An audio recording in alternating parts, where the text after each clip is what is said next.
دنیا میں آزمائش اور سزا یا عذاب ہیں، کیسے فرق کیا جائے؟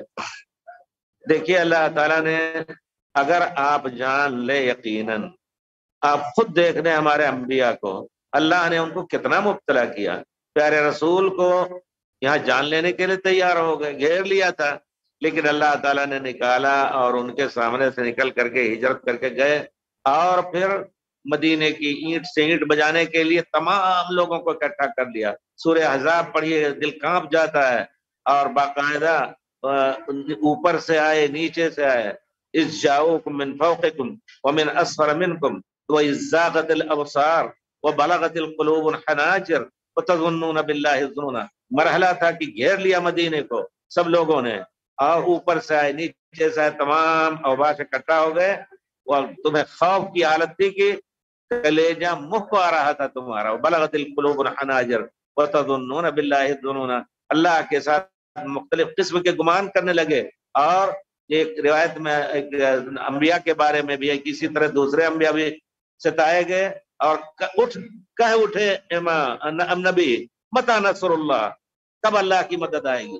یہ موقع آ سکتا ہے، لیکن فرق یہ ہے کہ اگر آپ کی زندگی اللہ کی مرضی کے مطابق ہے تو اللہ تعالیٰ آپ کو مبتلا کر کے یا تو گناہوں سے معاف، یہ ابتلا کا فلسفہ جو ہمارے احادیث سے ظاہر ہوتا ہے، حکمت، فلسفہ کا لفظ غلط لفظ ہم نہ استعمال کریں، حکمت یہ ہے کہ اگر نیک آدمی ہے تو اللہ تعالیٰ چاہتا ہے کہ اس کے درجات بلند ہوں، تو دنیا میں مبتلا کر کے اٹھاتا ہے تاکہ اس کے درجات بلند ہوں، اگر کچھ گناہ ہے تاکہ اس کے گناہ معاف ہو جائیں۔ تو یہ اللہ تعالیٰ واضح طور پر احادیث میں اس کا تذکرہ ہے۔ لیکن اگر آپ دیکھ رہے ہیں کہ ایک شخص رات دن اللہ کی نافرمانی میں ڈوبا ہوا ہے، اور وہ دنیا کے اعتبار سے بہت اونچا فرعون کی طرح، تو جان لیجئے یہاں آزمائش اللہ تعالیٰ لے رہا ہے۔ فَمَهِّلِ الْكَافِرِينَ أَمْهِلْهُمْ رُوَيْدًا، اللہ کہتے ہیں ان کو تھوڑا ڈھیل دے دو اور پھر پکڑے جائیں گے آہستہ سے۔ اور جب آئے گی اللہ کا عذاب آئے گا، کتنی قوموں پر آیا تو جڑ سے اکھاڑ کر کے ان کو پھینک دیا اللہ تعالیٰ نے۔ یہ فرق ہے اگر آدمی گناہ کر رہا ہے۔ اللہم صلی اللہ علیہ وسلم۔ یہ کتاب ہے امام ابن قیم کی، بہت اچھی، اور پاکستان میں مرخل سے ہندوستان میں بھی اس کی چھپاہت ہوئی ہے، یعنی طباعت ہوئی ہے۔ تو الدواء الکافی لمن سأل الدواء الشافی لمن سأل الجواب الکافی لمن سأل عن الدواء الشافی، جواب دے رہے ہیں ہم اس کے کتاب کے ذریعے سے جو شفایاب دوا کی تلاش میں ہے۔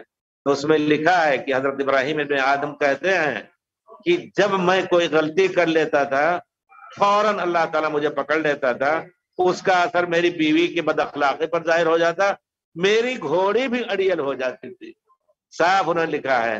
تو یہ بھی اللہ کی مہربانی ہے، لیکن یہ ہے کہ آدمی کا دہی کی طرح مار کھا کر کے چپ نہ رہے۔ مصیبت آئی مزید، حضرت آدم علیہ السلام کو مصیبت آئی تو کیا کیا؟ ربنا ظلمنا انفسنا وان لم تغفر لنا، توبہ استغفار کریں تاکہ اللہ تعالی ہمارے مزید درجات بلند کرے۔ دنیا میں آزمائش